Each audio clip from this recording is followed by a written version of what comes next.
There was a woman in Vancouver who invited her neighbors to a Tupperware party. And about 8 or 10 of them came. And she put out all the containers. There were a couple of neighbors who came who weren't interested at all. They'd just come to gossip with their friends, so they just picked up the Tupperware stuff and put it down and ignored it. There were a couple of others who were quite interested, and they looked at it and they said, well, we'd love to have it, but then they remembered that their husbands had ordered them not to spend any more money on that kind of thing. So they said, if we get these, there'll be trouble, so we better leave it this time. There were another couple of housewives there, neighbors, who looked at the containers and said those would be jolly useful, but really our cupboards are pretty full already, and we don't have much room for them. But they liked them. But they soon started talking about other things they wanted to buy, dresses, hats, other things for the kitchen. And they didn't buy anything ultimately, but there were 3 of this lady's neighbors who actually were interested enough to buy. One spent $10, another $15, another $25. And if you're not hard of hearing, just you listen. Do you realize that if you had been in Galilee in Jesus' day, that's about all you'd have got from him? Do you seriously realize that's how he taught? When he was teaching the crowd, that was his teaching. Seriously. He didn't mention God. He didn't quote from the Bible. He told little stories from everyday life, and he didn't even add a moral at the end. As a little child said about her minister, I like our minister when he talks to us, he has no morals.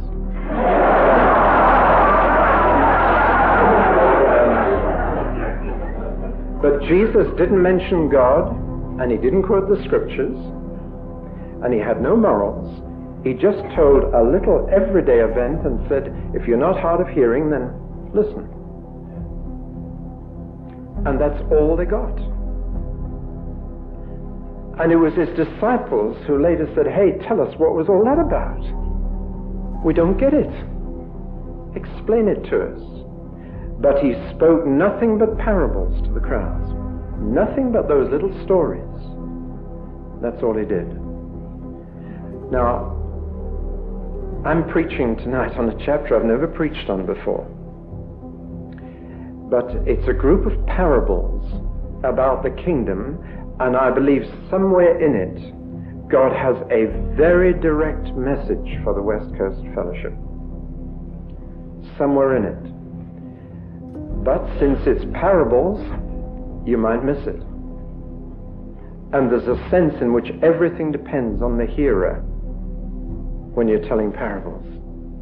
And some will go away with more than they came with, and some will actually go away with less. Parables do that to you. They either add to your understanding or they take away from it. They're kind of very two-edged. And Jesus said that about his parables. So I think I'd better read the chapter to you, having given you a little bit of a shock. Did you think that was all I would say, Barney? You know me better than that, don't you? You're going to get a little longer than that tonight. But I wanted to start there because you need to realize how Jesus taught. I've seen people trying to teach the crowd out in the street, and all they do is throw the book at them and make a string of statements about God and point out the moral very, very strongly and think they've got the art of speaking to the public. They should go back and study Jesus again. He never did people's thinking for them. That's an important point. He didn't spoon-feed them. He told them something and left them to find out what it was all about. And many of them couldn't even be bothered to ask what it meant.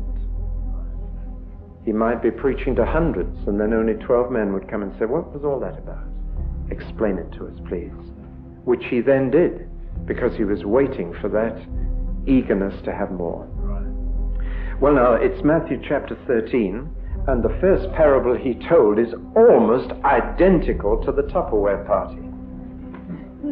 It's as ordinary as that, and there is no mention of God, there is no mention of the Bible, there's no mention of heaven, there is no moral. He just describes something that could have happened any day, any time, anywhere. That same day, Jesus went out of the house and sat by the lake. Such large crowds gathered around him that he got into a boat and sat in it, while the people stood on the shore. Then he told them many things in parables, saying, a farmer went out to sow his seed, and as he was scattering the seed, some fell along the path, and the birds came and ate it up. Some fell on rocky places where it did not have much soil.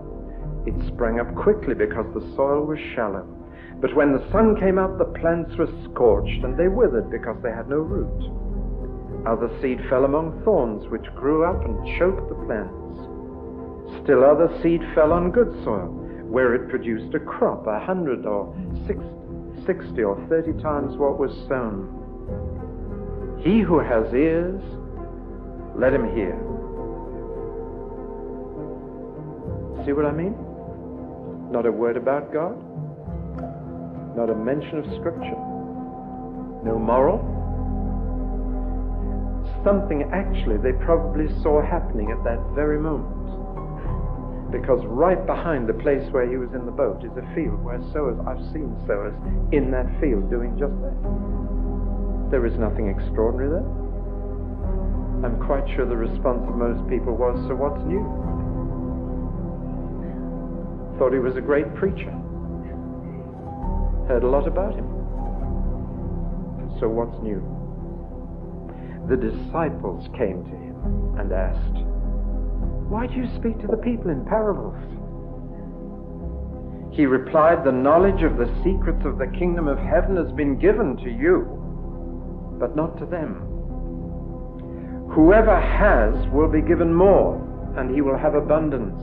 Whoever does not have, even what he has will be taken from him. This is why I speak to them in parables. Though seeing, they do not see. Though hearing, they do not hear or understand. In them is fulfilled the prophecy of Isaiah.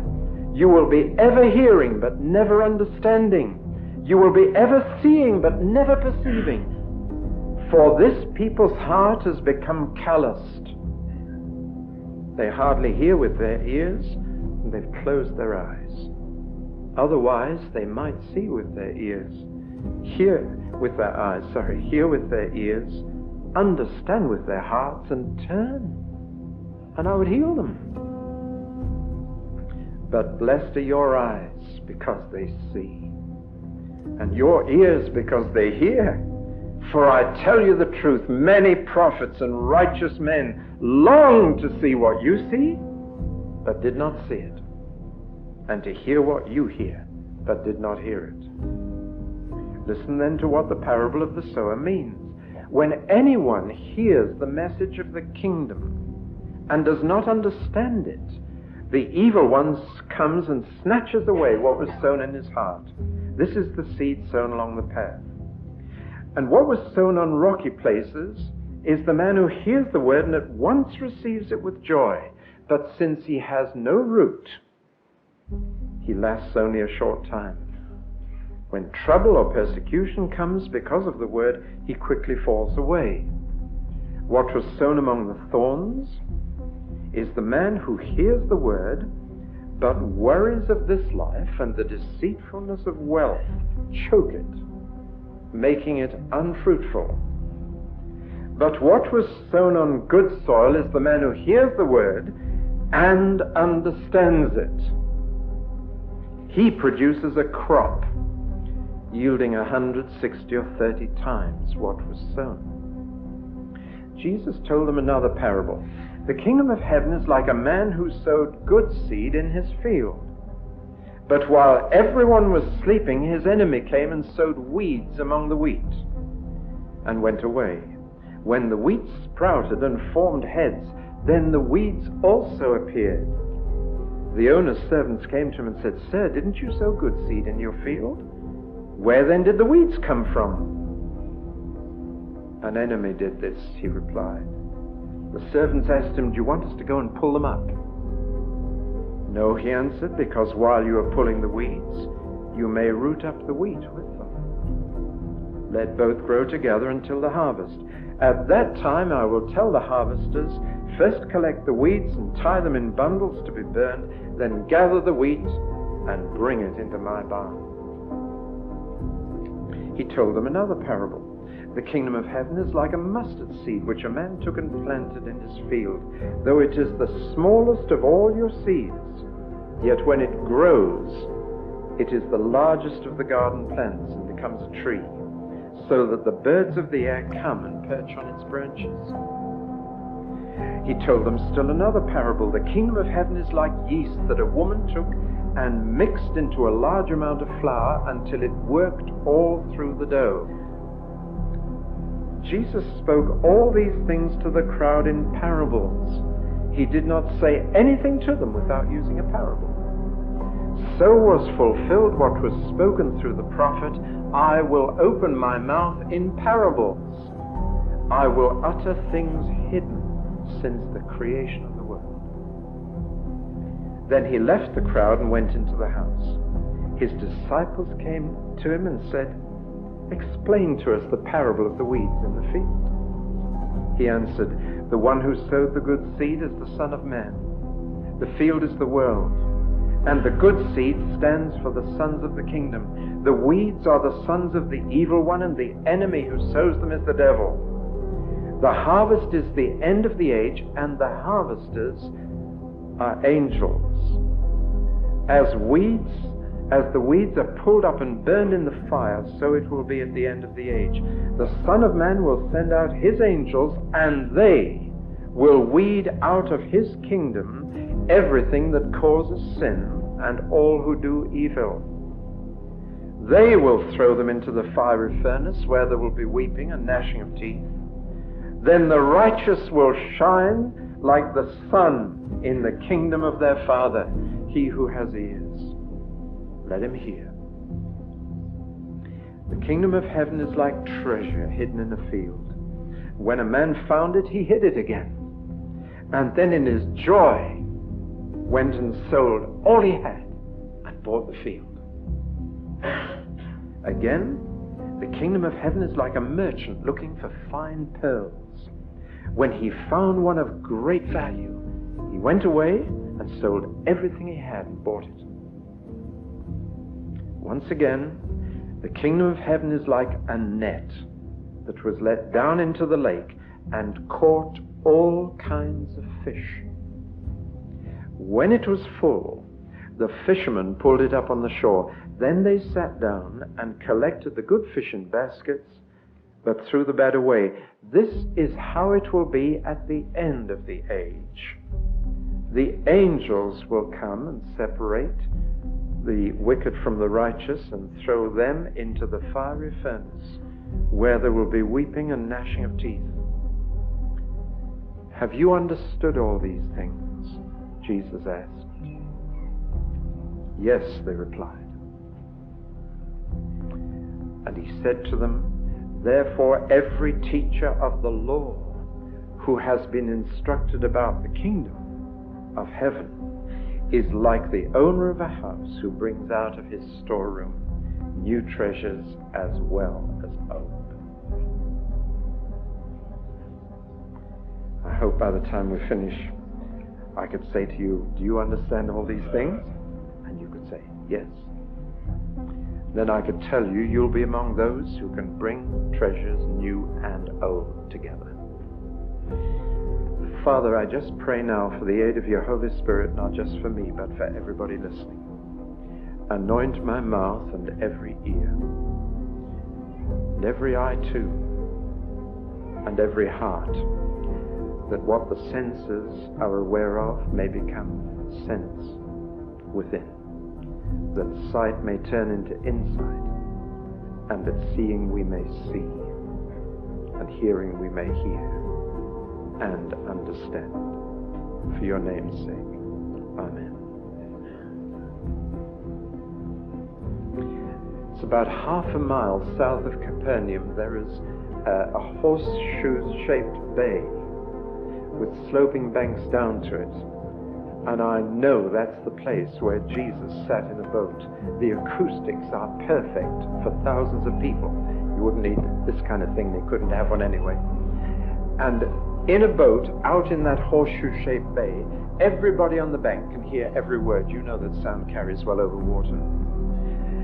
Furthermore, right behind that bay is that sloping field, which to this day is still a field in which men sow seed in exactly the same way as they did 2,000 years ago. I've seen it. And out behind that bay, you can see the fishermen out there with their nets. The whole scene is set. There is hardly anything which Jesus said on this day which they couldn't see as well as hear. And eye gate and ear gate go together, you know, all through the Bible. I mustn't get sidetracked onto this. But listen, Vancouver isn't waiting to hear the gospel, but they are waiting to see it. And on the day of Pentecost, Peter says, that which you see and hear. And you'll find that again and again, these are partners through the New Testament, seeing and hearing. I didn't just come to you with words, says Paul, but with a demonstration of power. You could see something. Seeing and hearing go together. And so Jesus mentions the two main gates into the human spirit are the eye and the ear. And one in the eye is worth two in the ear. And, okay, you take the double meaning there. He who laughs last has seen the wrong meaning. The eye and the ear are the two main senses through which we receive communication. But how deeply they both go in is the question. That seeing they may see and hearing they may hear, and understand in their heart. And that last 18 inches is probably the longest journey. But Jesus quite deliberately used parables as his teaching method to the public. They were stories from everyday life which were perfectly credible, perfectly ordinary, sometimes so ordinary that people must have wondered why on earth he'd mentioned it. And he did not point the moral, and he did not mention God, and he did not quote Scripture. He just told the story. And he was waiting for a response on which he could build. That's excellent teaching. And I commend it to you, especially with people outside the church. Yet these very ordinary earthly stories were about the kingdom of heaven. I find that astonishing. He could explain heaven in ordinary, everyday terms. And he did it because he believed that his Father had created both heaven and earth, and that there is a correspondence between earth and heaven. There's a correspondence between natural and spiritual laws, for example. The more you understand nature, the more you'll understand God's nature. I'm glad that I had to do 3 years science before I studied theology. I learned, I think, more about God doing science. Because it was higher critical theology at Cambridge that I had to wade through after that. But I think I did. So for Jesus, the earthly and the heavenly were very much closer than they are to most of us. And he could take the ordinary earthly and use it to illustrate the realm beyond. Again, that's good teaching, taking what people know and understand and filling it with a meaning, linking on to what is part of their own experience and knowledge, and building on that, an understanding of things that are way beyond their reach. But the two things I want to get very clear is this: parables had a positive and a negative aspect. The positive was to help people to understand, the negative was to hinder them from understanding. The positive was to reveal, the negative was to conceal. The positive was to add more understanding to those who already had some. And the negative was to take away from people what they already had. And Jesus' teaching was a sharp two-edged sword, and the Romans had two kinds of sword, a long thin one and a broad fat one shaped like that with a ridge down the middle. It looked exactly like a large tongue.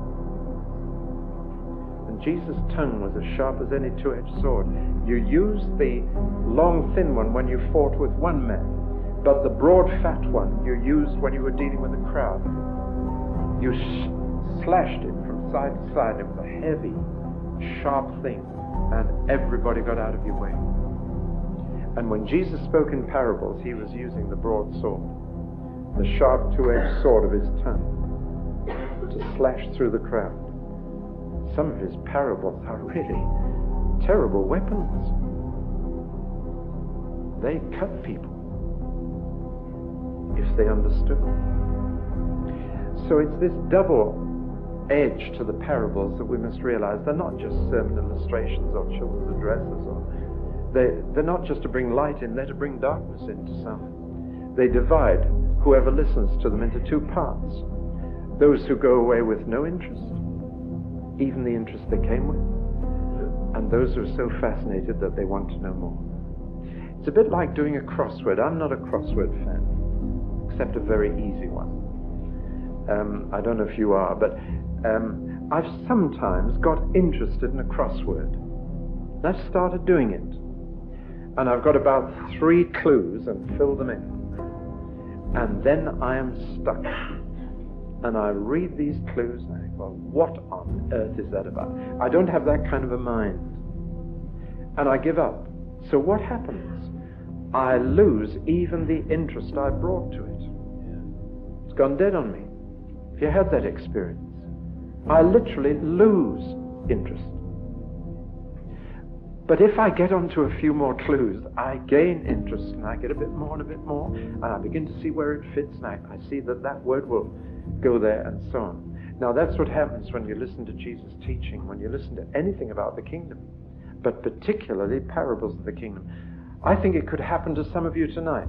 Some of you may lose what interest you came with by the end of tonight. It might be my fault, it might not. But some of you will gain interest in the kingdom. Which brings me to these particular parables, which all hang together, and the key word is understand. The bad soil, the hard soil, is the man who hears the word and doesn't understand. The good soil is the man who receives the word and understands. And all the way through, you'll find understand is the key word. It's whether the word not only gets through the eye and the ear, not just whether you see and hear tonight, but whether you understand in the heart. And if it gets through there, then you'll have more understanding of the kingdom tonight. But they all hang together. They're all about the same theme. And I would say they're all about expectancy. Expectancy. What you can expect to happen from the kingdom. That's the thread that ties them all together. And here I want to say that I meet many Christians who are wavering between a naive pessimism about the kingdom and a naive optimism about the kingdom, both of which are of the flesh. The Spirit leads you into realism. Now it's very important what expectancy you have of the kingdom. If you have too low an expectancy, you're going to be surprised. If you have too high an expectancy, you're going to be disappointed. If you're realistic, your hopes will come true. Hope deferred makes the heart sick. And if your hopes are not realistic hopes, then you're in for trouble. Let me spell this out. I meet some Christians who are very pessimistic about the future of the church. They say in the last days there's going to be a great falling away. There'll only be a few of us left. It might be just you and me in the end. And I'm not sure if you're sound. Have you met pessimists like this? I caricature, but you know who I'm talking about. Some of you have been there, and you thought the church was going to shrink and shrink and shrink and shrink, and only a handful of people at the end to greet the Lord. As long as he brings the angels with him, we can hold a meeting, but there won't be enough of us. Then at the opposite extreme, I meet a naive optimism which has often grown out of a reaction to the naive pessimism I've just mentioned. I meet many today who are naively optimistic and think we're about to sweep Satan off planet Earth, that the church is going to grow and grow and take over the nations and rule them and then present them to the Lord. That is naive optimism. It's not realistic. And that will also be disappointed. there is a realism in what we expect of the kingdom in the future before the Lord returns that gives us a good hope. And all these parables put together a picture of what we can expect of the kingdom in this age. And they spell it out very realistically. I begin then with the first parable.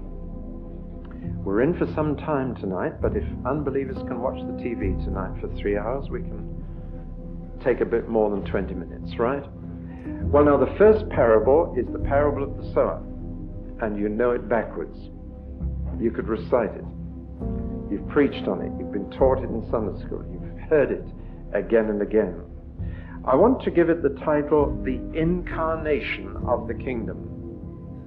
That's the first insight we're going to get, the incarnation of the kingdom. The question is, how can the kingdom of heaven be reestablished on earth? The answer is always by incarnation. It can only be done by being embodied in human beings who rule the earth. Therefore, the sovereign of the kingdom of heaven must be incarnate in a human being on earth to reestablish the kingdom. And the Son of God was.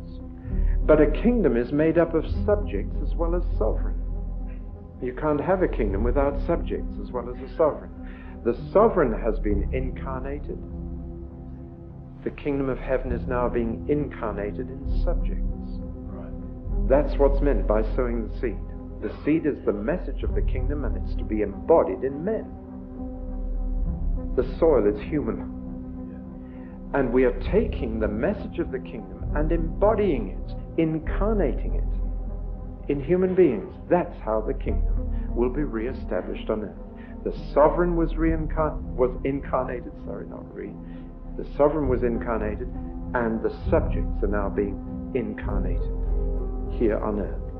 Something of heaven is being put into human beings here and now. That's the basic message of this.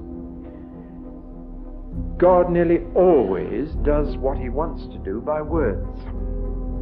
He created the whole universe with words. He recreates through words. Through his word that a man becomes a new creation. It is by words that God does most things he does. That is why most of the gifts of the Spirit are word gifts. Word of knowledge, word of wisdom, word of prophecy, word of interpretation. He does most of what he wants to do by words. Most of the ministries of the church are word ministries. Apostles use words, prophets use words, evangelists use words, pastors and teachers use words.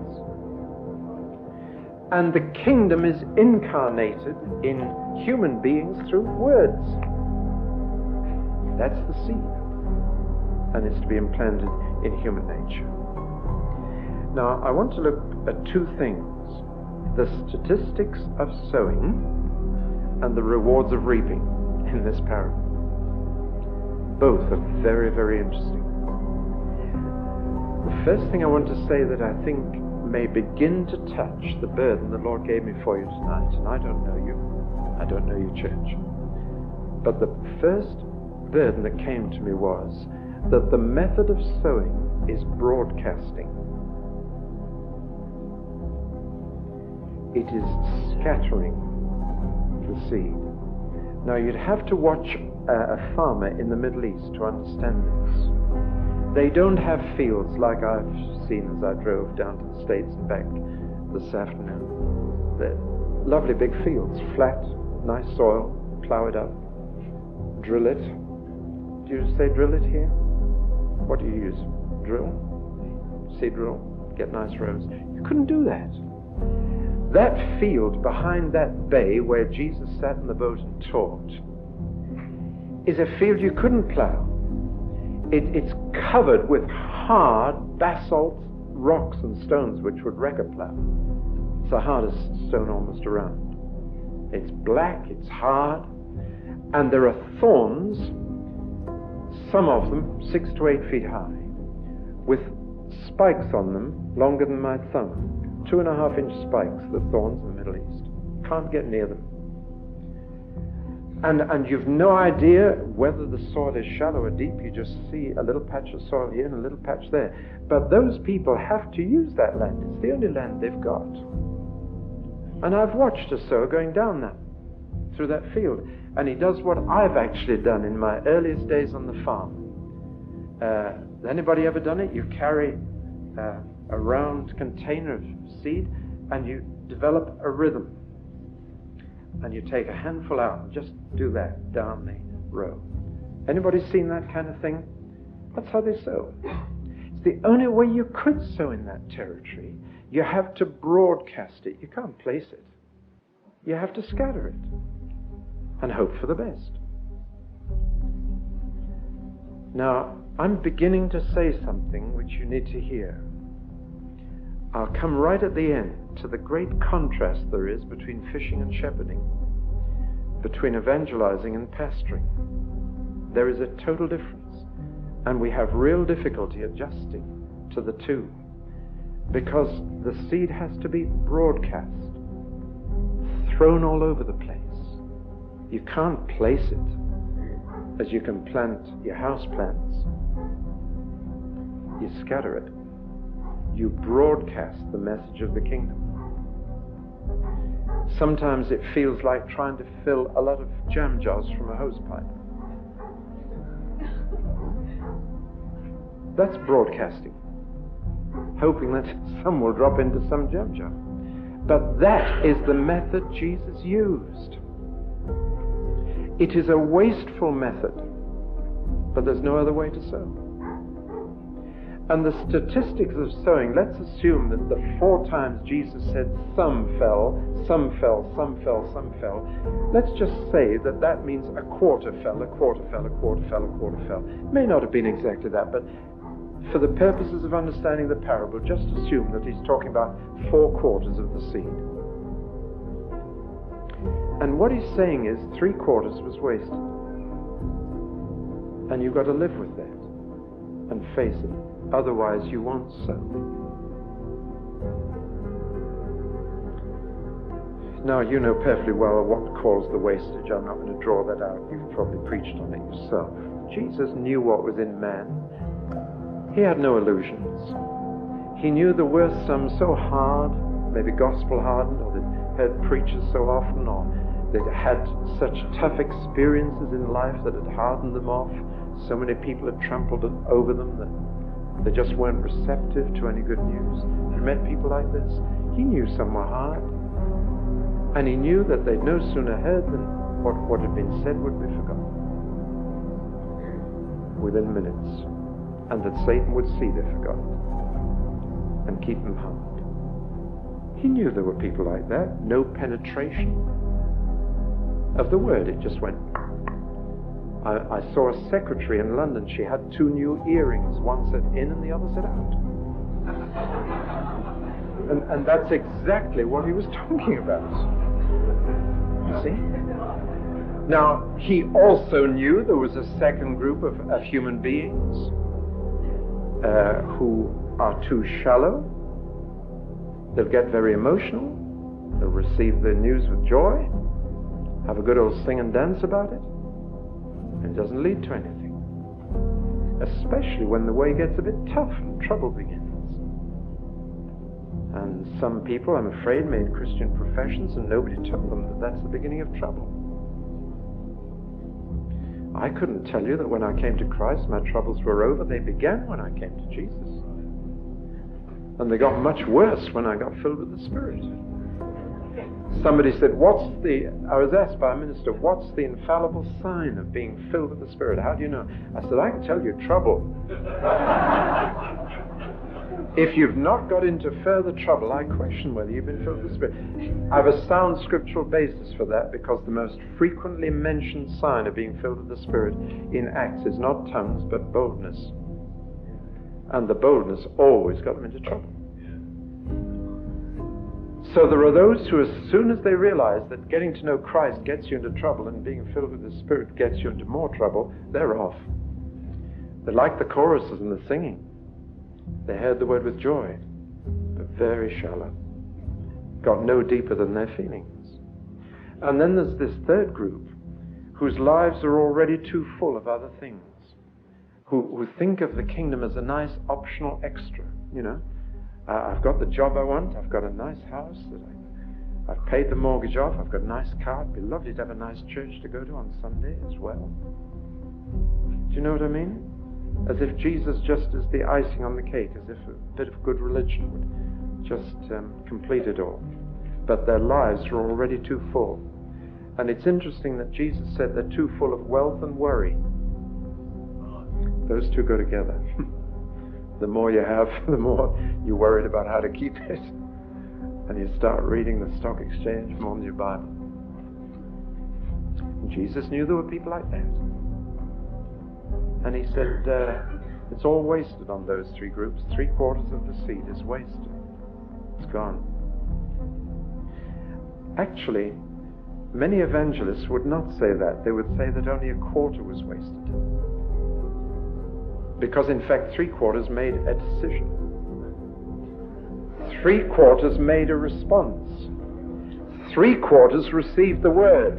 And those are the evangelistic statistics we usually give, right?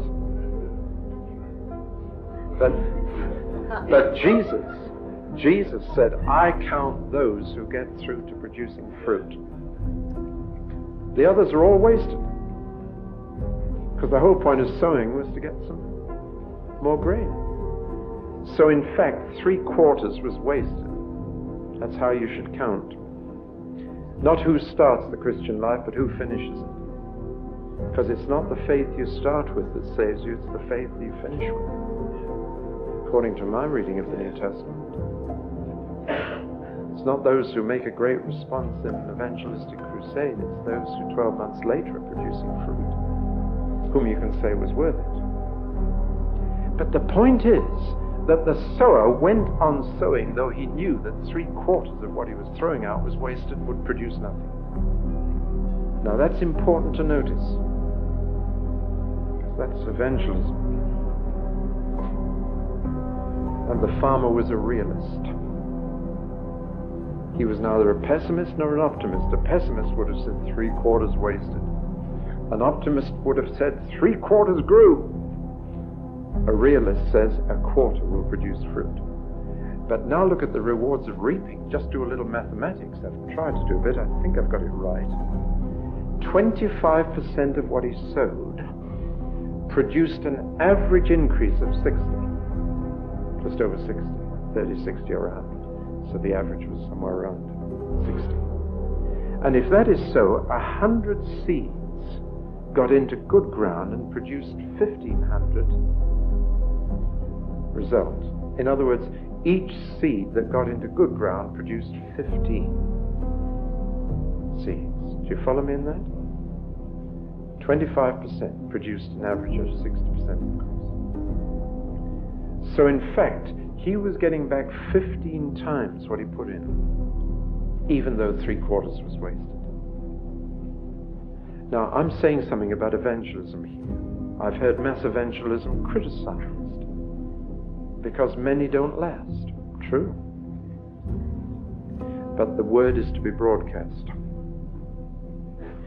And from those where the word does get in, you'll get the return that the farmer was looking for. Now, this is profound in its implications.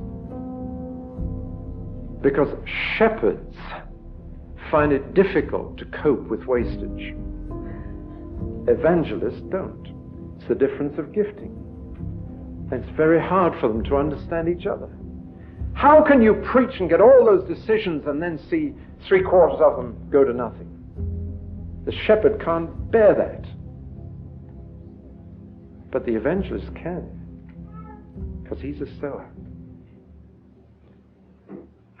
Begin to hear me on this. Because in Australia, I found some very good fishing churches who were bad at shepherding, and some very good shepherded churches who were bad at fishing. And there's a burden beginning to come through here that I think the Lord may be wanting to share with you. As somebody said to me, an evangelist, he said, I'd rather lose 80% of 1,000 people than 80% of 100 people. And that sounded a bit Irish to me. But what he was saying positively was, I'd rather catch 20% of 1,000 than 20% of 100. Do you follow me in that? I thought that was pretty logical. He'd understood the parable of the sower. I'll go after as many as I can reach, even if I only keep a few. Because the few from a large crowd will be more than the few from a small crowd. Broadcasting. The method of incarnating the kingdom is to broadcast the seed of the word of the kingdom. To get it out as far and wide as possible, forgetting the wastage and doing it for the sake of the one that produces 30, 60, and 100. A missionary in Ethiopia before the Italians invaded it in the 1930s and turned it into Abyssinia. That missionary labored far and wide, scattered the word wherever they could, but the only convert that missionary had was a blind beggar. One. Then the Italians came and pushed out all the missionaries. They had to flee.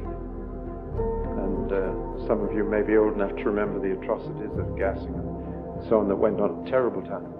For years, the missionaries were kept out. When that missionary went back, that blind beggar had a church of 3,000 converts.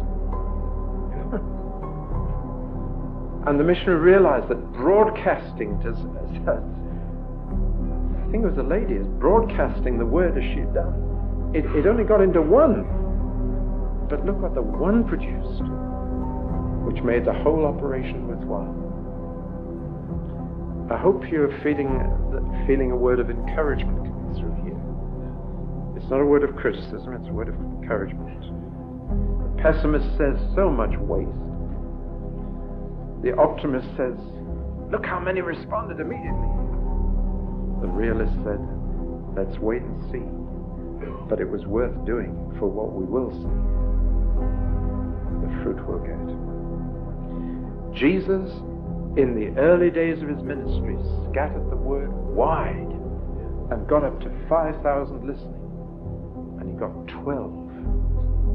In fact, he only got 11 out of that crowd who said, explain the parables to us, we want to go further.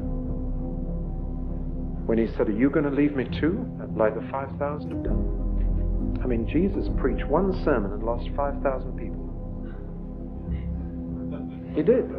One sermon did it. They said, no, this is too much for us. Off they went. And he said, are you going too? Peter said, no. You're talking about what we want to know.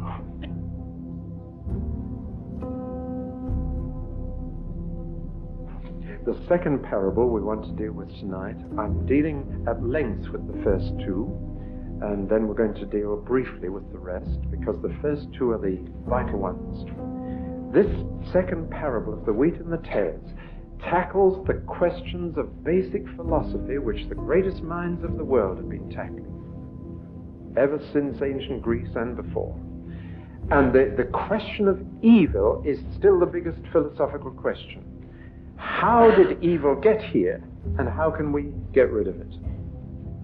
What is the cause of evil, and what is the cure of evil? How was it introduced? How can it be eradicated? This is the question which every major philosophy has tried to think through. And Jesus gave the total answer in a very ordinary little story about 6 sentences long. And they won't accept his answer. Or as a man said to me not long ago, he said, the world's in a hell of a mess. I said, if you're using that word like I'd use it, you're not far off the truth. Because hell means godless. But he recognized that the world was in a mess. Now the two questions are, how did it get this way, and how can we put it right? How did evil get in here, and how will we get it out? So in this parable, Jesus tells a very ordinary story about one field, 2 sowings, one by the owner and one by an enemy. And in that little story, he's told it all. And what he said, this is not a made-up story. This actually happens in the Middle East. I've known it happen in India. It happens in Southern Ireland. And that is, if you really want to play a dirty trick on a poor farmer, what you do is, after he's sown his wheat, you go and sow darnel. That's a semi-poisonous narcotic weed that looks exactly like wheat for about half its life. And it's only when the ears begin to form that you can tell the difference between darnel and wheat. And I'm afraid it has been used in Ireland, in India, in the Middle East. It's a really dirty trick when a man's livelihood depends on what little grain he's going to get to do that, because he cannot use that as food. It's dangerous to use. It has wrecked his little crop. So it goes on. So Jesus wasn't making it up. He was just saying, you know, once happened, once upon a time. They all said, yeah, that's happened. So what's new? And the disciples said, tell us the meaning.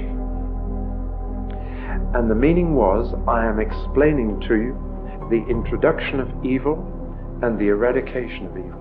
The two basic things everybody wants to know. You notice that Jesus says evil is not an evolutionary hangover, nor is it due to the economic system we live under, nor is it because we live on an overcrowded planet. These are quite irrelevant factors. They're not messing up the world. And therefore, to get us under another economic system, or to get us a bit further down the evolutionary road of progress, will not get us anywhere. Why don't we listen to Jesus? The only one who's told us the truth about it. He says three things about evil. Number one, evil is alien to this world. It doesn't belong here. That's a profound philosophical statement, but I can't stop to spell it out. Evil was introduced to this world. It didn't belong here. It's not part of creation. The owner sowed wheat in his field. That's all. Therefore, let no one say that God is responsible for introducing evil to this world. It's a libel on the Creator. Evil is alien. It's unnatural. It was not here to begin with. The only thing you can blame God for was making a world that was vulnerable to it. But I don't think you can say that's blame. Just as if you have your garden, you plant things in the garden, and someone else comes and wrecks it. And you call the police, and the police come and say, well, it was your fault for having a garden. It was your fault for making it nice. If you'd left as it was before you built the house, nobody would have bothered with it. It's your fault. You see how crazy this argument is? But men use it of God. The second thing about evil is that it's personal. It is not a thing, not an it, but a he. And until you understand that you can't talk of evil as a thing, you won't understand the problem. Evil does not exist apart from personal will. It's not a thing you can package up and introduce somewhere. You've got to incarnate it. Evil is personal. The Lord's Prayer we always say wrong. I guess you probably don't say it much. I think we should say it more. It's a prayer that keeps you right in your own praying. But the end of it has always been translated wrongly in English Bibles. Jesus said, lead us not into temptation, but deliver us from the evil one. Not deliver us from evil, it, but from the evil one, him. And you need to pray every day that you may be delivered from him, and that God will not leave you exposed to him, which is the meaning of lead us not into temptation. If God wants to teach you a lesson, he just exposes you to temptation. Says, okay, you're on your own. See how it works out. And in the Lord's Prayer you say, Lord, please may I not need that lesson. Don't put me in that place where I'm vulnerable to him, but deliver me from him today. So evil is personal. It was an enemy that sowed the tares. there is a personal enemy of the owner of the universe who is responsible for the mess we're in. Oh, it says so much. You could almost preach a whole sermon on the devil from this one parable. It's, for Jesus, the devil is a fundamental belief. You could hardly be a follower of Jesus and not believe in a personal devil. The devil is an invader who can actually treat this world as if it's his. He can go sowing as if he owned the place. We know we are of God and the whole world lies in the grip of the evil one. He treats it as if he owns it. The devil is motivated by malice and hatred toward the owner of the field. That's why he did it. The reason the devil destroys us is because he wants to get at God. Not at us. He's using us to get at him. That's his motive. The devil's method is counterfeit, and what he does can deceive people for a time until the fruit appears. The darnel looks like wheat until it begins to fructify the top. His aim is always destructive, it's never constructive. He's never trying to build something up, he's always trying to break something down and destroy it. He always works where the owner is working. Now that's a very important understanding of Satan. Wherever the owner sows wheat, that's where the devil sows darnel. So if God is working in your church, you better be ready for the devil to work too. Because that's where he'll sow his seed. But another clue, he always works in the dark, whereas the owner sows in the light. He always does it secretly. He doesn't want any publicity for it. Whereas what the Lord does is open and seen. You can see the Lord sowing, but you can't see the devil. I could go on, but this wasn't meant to be a sermon on the devil, so let's push on. The third thing about evil is something I've already mentioned, that evil is not only alien to this world and personal, it is incarnate, and the devil's method of planting his kingdom is exactly the same as heaven's. Hell has to get hold of people and embody.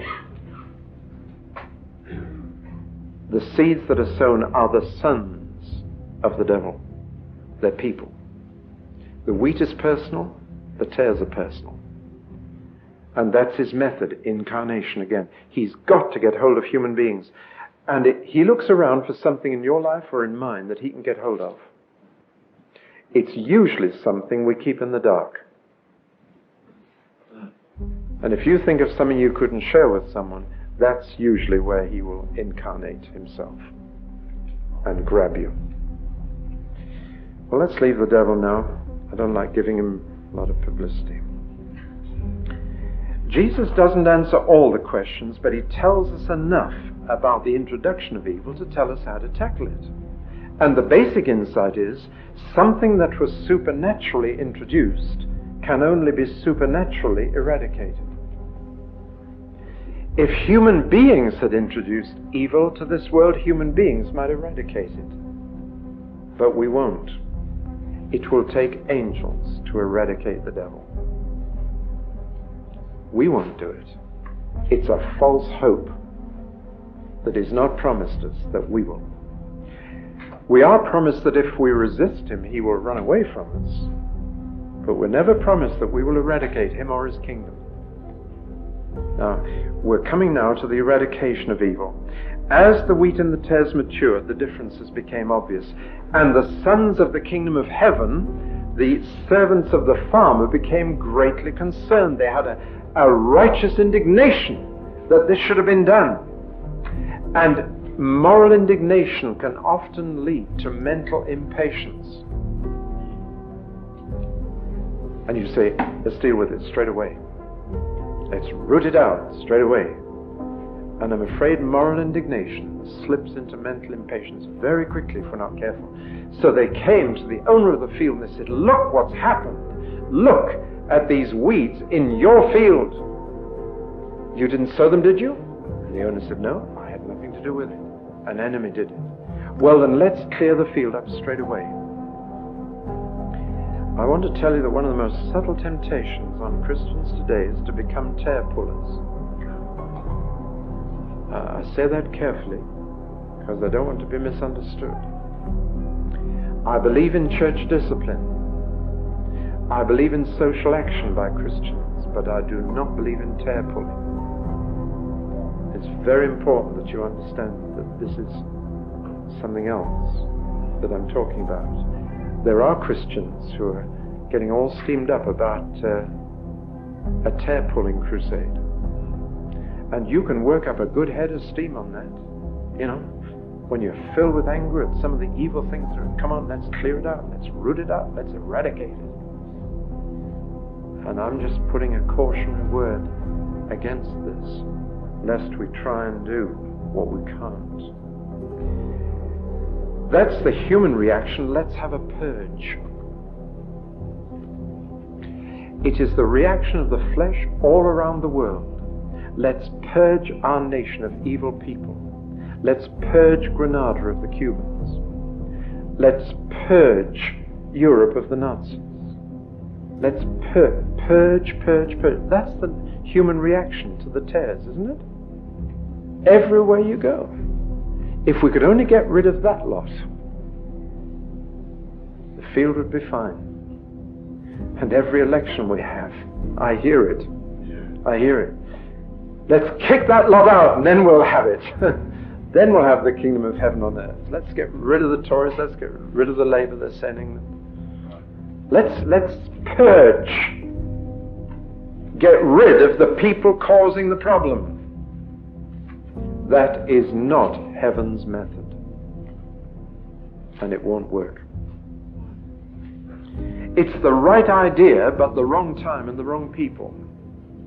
The right idea is that someday every tear has to be removed from this world. That someday everyone who sins and everything that causes sin must be eradicated. If this is God's world, that's got to happen someday. It's the right idea, but listen, we are not the people who will do it, and this is not the time for it to be done. That's what Jesus is saying. The right time will be at the end of the age, and the right people to do it will be the angels. Not be the sons of the kingdom. The farmer will bring in another team to deal with that. He's not going to entrust us with that job of eradicating evil. Must have his own reasons for that. I could think of some of them, but they'd be speculation. We need to go back again to the owner's original intention, which was to have a full barn, not a pure field. Do you hear me on that? I'm going to return to this theme. It's heavy on me tonight. The owner's original intention was a full barn, not a pure field. But we keep wanting to give him a pure field when he wants a full barn. And if you start tear pulling now, there are two things that could happen. First of all, a case of mistaken identity could happen and you could pull up wheat. Boy, if somebody had managed to pull up all the tares in this world, I wouldn't be here now. Would you? And the other mistake that you can make is the roots are so interwoven that you'll disturb the wheat itself from growing properly, and you do more harm than good. Now these are profound things. The orders of the owner are, let both grow together until. Which means quite simply that where the pessimist says the tares are going to take over the world, and the optimist said the wheat's going to take over the world, the realist says both will grow together until. See how Jesus' teaching keeps you balanced? The wheat is not going to take over from the tares in this age, nor are the tares going to take over from the wheat. Both are going to increase, which means increasing confrontation to the climax of the final struggle between Antichrist and Christ. But the outcome is certain. The harvest will be gathered, and the barn will be full. But we mustn't engage in a crusade to eradicate evil. We mustn't try and live in the barn yet. Many Christians would like to live in a nice, sheltered Christian community up in them there hills and milk cows and sing choruses to them. Listen, the wheat and the tares have got to grow, both of them, together. Together. Did you hear that? Together. It's tough being in the world, but that's where the church has got to be. And the tendency constantly is to build a barn where we can all be sheltered. You cannot live in the barn now. You can only live in the field now, together with the other kingdom. We're too interwoven to start separating now. And indeed, Jesus prayed on his last night, Father, don't take them out of this field. Keep them in it and from him. That was his prayer. We can protect ourselves and our children. Too much. Sooner or later, our children have to live in the world with their roots interwoven with the kingdom of Satan.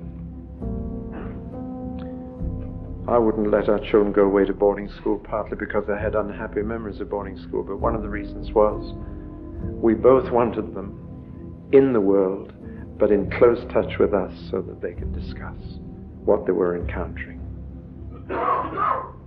And I'm happy to say they still share everything with us. And that was what we wanted. So they came home and told us what they'd seen of the tales. And we could talk it over. In the world, but not of it. Let both grow together. Now I realize this is a big debate now with state schools in the state they're at. But sooner or later, Jesus says, let both grow together. Sooner or later, we've got to be in there. Salt is no use in the salt cellar. Both will grow bigger and stronger, but here's a word of encouragement. The growth of the weeds won't hinder the growth of the wheat. Otherwise, we would be told to pull up the weeds. The wheat will grow strong. The integrity of the kingdom would be my title for this parable. Heaven's way is patience, and the owner will do it in his time, in his way, with his agents. But you notice a little phrase in there when Jesus says, now the field is the world, and the field is my kingdom. Did you notice that? The kingdom of Christ is not the church, it's the world. There are things in his kingdom that shouldn't be there, but the world is his kingdom. Canada is his kingdom. Even if you became a republic, you couldn't, because Canada has a king, and always will have. And all authority in heaven and on earth is given to Jesus. He said, the field is the world, and the field is my kingdom. And one day, everything that's wrong in it will be eradicated from my kingdom. Really, we need to see the kingdom is far bigger than the church. The kingdom is the world. And it's already the kingdom of Christ. Though many people don't realize it. But one day they will, when he calls his angels, not us, and says, now take out of my kingdom everyone who doesn't belong there. And everyone who does belong there, bring them into the barn, and the barn is the kingdom of his Father. There's a lovely switch there. The field is the world, which is the kingdom of the Son of Man. The barn is the kingdom of Dad. Mind you, one final thought. Isn't it beautiful that a creator can change tares into wheat? I think that's why he doesn't want to pull them up yet. We might have pulled up some lovely saints. Talked about the incarnation of the kingdom and the integrity of the kingdom. I think that's the right word. It can stand on its own. You don't need to purify the field.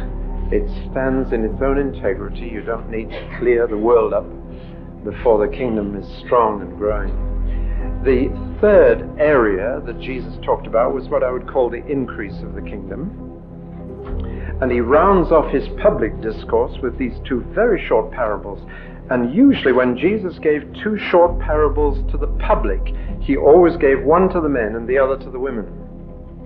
I find that interesting. Like the lost sheep and the lost coin. There's one from agricultural life and one from domestic life, usually. And true to form, here he talks about the garden and the mustard seed, and then he goes into the home and talks about the yeast and a woman. He wanted to include all his hearers, get something that everyone could identify with. Again, a study of his teaching is a marvelous study. But every parable so far has included this theme of growth, but the question arises, how much growth can we expect? A little or a lot? What expectancy can we have? Can we expect the kingdom to grow until everybody in the world's in it? No. But can we expect it to grow a little? No. The two parables he tells tell us that we can expect a lot. I'm glad about that. There are differences between the two. The mustard seed tends to emphasize the quantity of growth, whereas the yeast or leaven tends to emphasize the quality. The first is growth in size, the second is growth in influence, and these are two aspects of growth. I'm afraid some people are only interested in growth in numbers, but God wants a threefold growth, actually. Growth in size, maturity, and influence. That's true growth in his kingdom. But the mustard seed, the story for the men out of doors, simply says the kingdom which was tiny will be huge. Like the smallest seed you sow in your garden, and a mustard seed you can only just see with the naked eye, which actually becomes the largest plant in your garden, and is a tree big enough for birds of the air to come and nest in. Incidentally, that phrase birds of the air nesting comes in the Old Testament and is used of Gentiles coming to the King of Israel and nesting in Zion, which is an interesting little reference. But I'm just thrilled to stand here and say that the church is growing faster today than it's grown for 2,000 years. Jesus said, I will build my church. I'm so glad he didn't tell us to. He's doing a very good job. And it's growing faster today. It's huge. I've got some figures for you just to strike you. Let's take 1900 to 2000. And let's take Africa and Asia. In Africa and Asia, between 1900 and today, the population has doubled. But by 2000, it will have trebled. That's the speed up.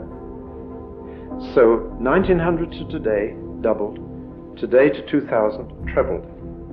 You can see how the speeding up is coming. Now, what's happened to the church in Africa and Asia over the same period? Has it kept up with that growth?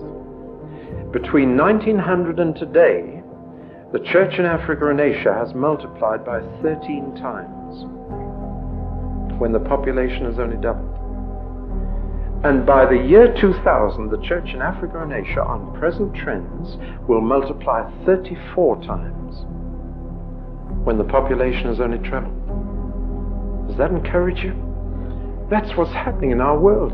A businessman said to me at a party a few years back, what's your job? I said, I'm the minister of a church. He said, what's it like to belong to a dying organization? I said, I wouldn't know. He said, come off it. He said, churches are closing everywhere. It's on the way out. I said, well, the church I belong to isn't. He said, what's that one? I said, the Church of Jesus.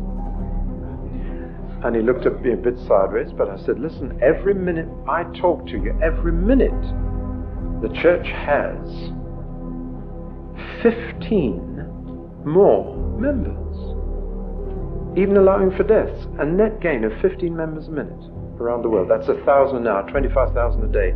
I said, if your business had 25,000 new customers a day, would you talk about a dying organization? Well, that impressed him.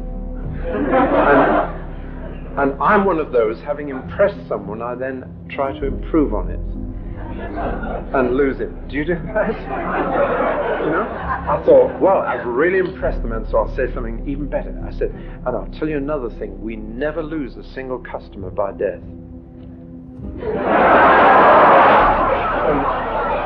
And he looked at me, and I'd gone way beyond, and he dismissed me as a crank, and he walked away.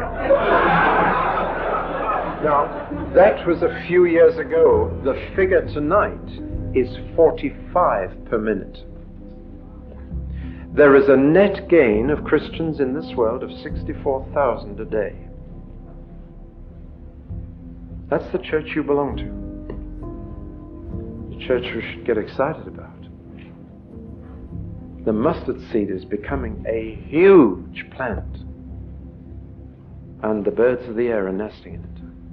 The Gentiles all over the world are getting in on the act.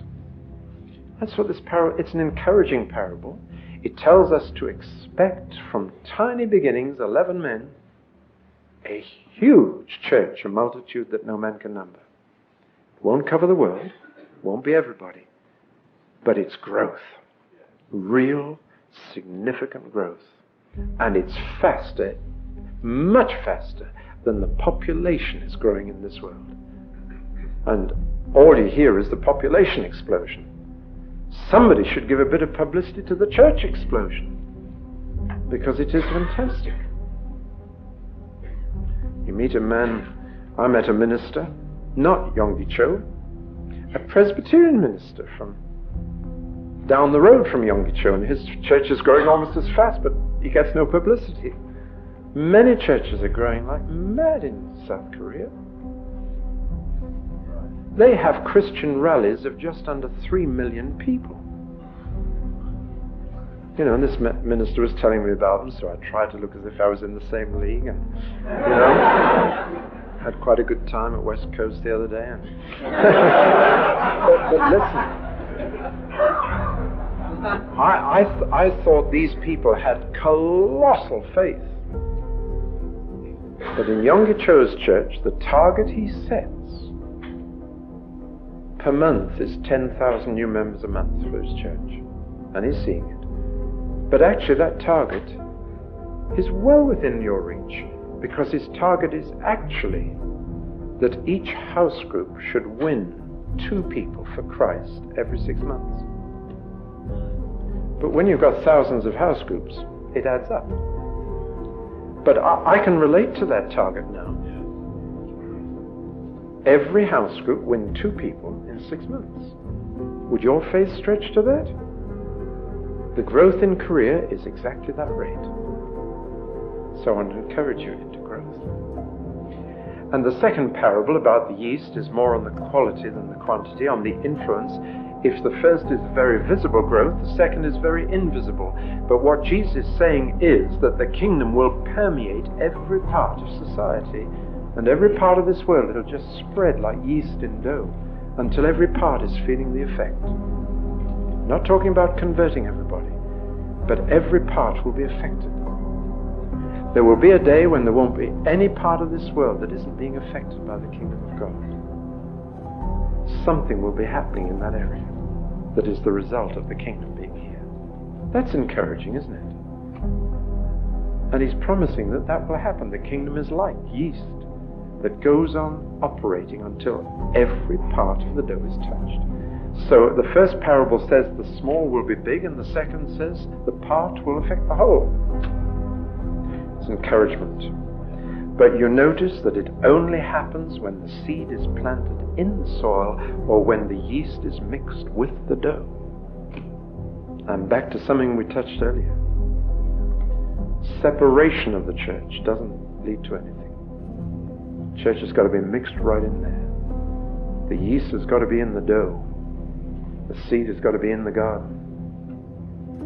Otherwise, neither the seed nor the yeast would produce a thing. Right, let's move on. The next thing I want to talk about is the incentive of the kingdom. At this point, Jesus stops talking to the crowd, and he talks for the rest of the time to the disciples only, therefore to men only, therefore all his parables are to men. It's just little things I notice like this that make Jesus such a superb teacher. He switches his style from outdoors to indoors, from the public to the disciples, suits his material to the people. These men have received the message. They are sons of the kingdom, and it's cost them a lot. It's cost them their jobs. It's cost them their homes. So he's going to encourage them a bit now with expectancy.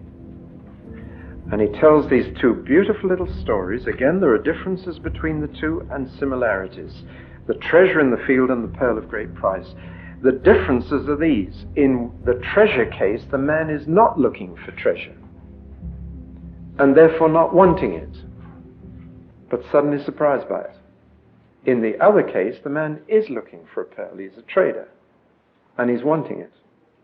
And some people find the kingdom through a long search. They're wanting something better, and so they go looking. They find the kingdom. Other people just trip up one day, and there it is before them in the street. It doesn't matter how you find the kingdom. There are many different ways. And there must have been differences among the disciples as to how they first either stumbled on it or came seeking for it. Nathanael was looking for something. Don't think some of the others were. Mathew wasn't. He wasn't looking for anything. And suddenly he stumbled on something that was even more profitable than tax collecting. So, again, in the first case, no one directed him to it. But in the second case, someone was trying to sell it to him. In the first case, the man had a sudden change of outlook. His future changed like that when he saw that treasure. In the other case, it was a slow build-up of resources. A search. There are many ways to find the kingdom. In one case, the owner didn't know what the field was worth. In the other case, the owner must have known what the pearl was worth. But I noticed that there's one little word that is different. The man who stumbled on it suddenly, who wasn't looking for it, had joy. The other man didn't have such an emotional experience. His long search found fulfillment, but it doesn't say any joy. And I've noticed that again with people who come suddenly into the kingdom, almost out of the blue, suddenly find how wonderful it is. There's great surge of joy, and I wish I had been a cannibal or a criminal when I was converted. Have you ever felt like that? Listen, the important thing is not how you found it. The important thing is just twofold. Number one, this is the biggest thing in your life. It's the biggest thing you ever found. It's number one now. It is the central goal, ambition, desire of your life once you've really found the kingdom. You can't tack it on as an extra. You can't say, well, I'll give an hour a Sunday morning to church and I'm in the kingdom. This is it. It's got to be everything.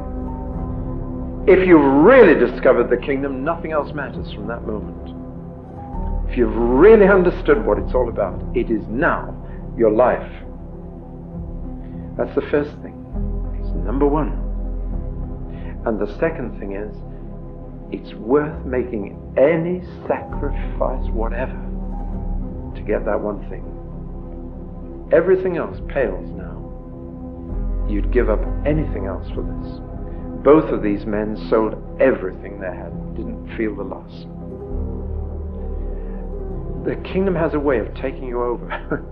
It really just so grips and almost obsesses, if you like, that you just say, right, that's the law. I'm prepared to let anything go for this. You don't lose by it.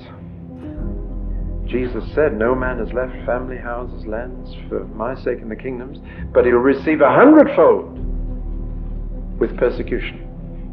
I love the honesty of Jesus. He put that in the small print, but it's there with persecutions. Don't listen to anybody who teaches prosperity unless they preach it with persecution, because that's honesty. Jesus did promise to prosper those who'd left all with persecutions.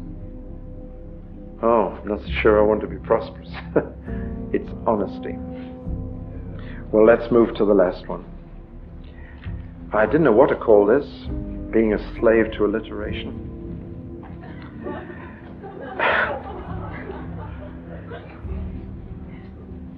I wrote 2 words down. You can take either of them or reject them both, but get the idea. The first was the indiscrimination of the king, but that's a pretty complex word and people don't use it. So I wrote down second, the inclusiveness of the kingdom. This last parable is the hardest of them all to take, and I've never heard it preached on. Would you put your hands up if you've heard the parable of the dragnet preached on? 1, 2. Yeah. And there it is. How many of you have heard a sermon on the parable of the sower? You see what I mean? How we pick and choose in the Word of God. Now this is a problem one. It's a difficult one. But it's got a message, and I think the heart of my burden for you tonight is going to come out with this one.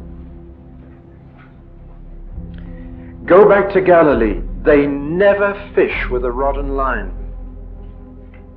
I've been out in the middle of the night with fishermen, right in the middle of the Sea of Galilee, fishing with them. I never saw a rod and line, never saw a hook. They use nets. And the problem with the net is, it is indiscriminate in what it catches. It is inclusive, it just catches everything that's there, whether you want it or not.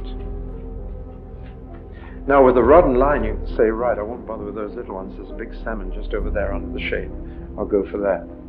And you go for it. You're picking. Or you choose a fly or a particular bait and you go for that one. But fishing in the New Testament and in the Middle East is not that kind of fishing, so we must forget that picture and get it out of our minds.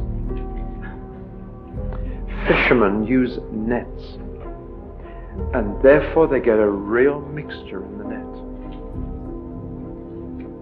Their aim is quantity first. Now that's going back to the first parable again. Their aim is to get as many as possible into that net. Their aim is not to catch good fish, but to get the net full. And when the net is full, they take it to the shore and they say, not that one, this one, not that one, this one. A good fish is one that's either edible or saleable. Something they can do something with. Bad fish is one they can do nothing with, so they throw it back. But they do it after the net is full. Now there's an important point coming here. If you'll forgive the pun, here's the catch. It's this. Groan. Forgive that. Number one, the angels will do the sorting, not us. Here we go again.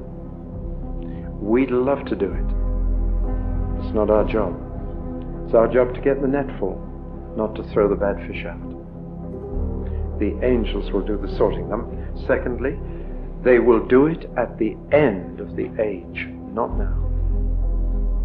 Thirdly, some fish that have been in the kingdom net will go to hell.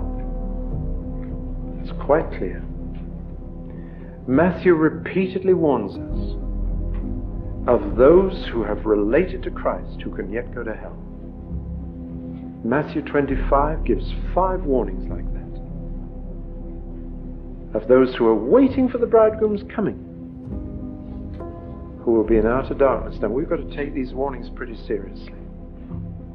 The kingdom net will catch people who are not going to be in heaven. And we must face the full implications of that. It's a big net. It catches all kinds of fish. And we must not do the sorting out. The angels will.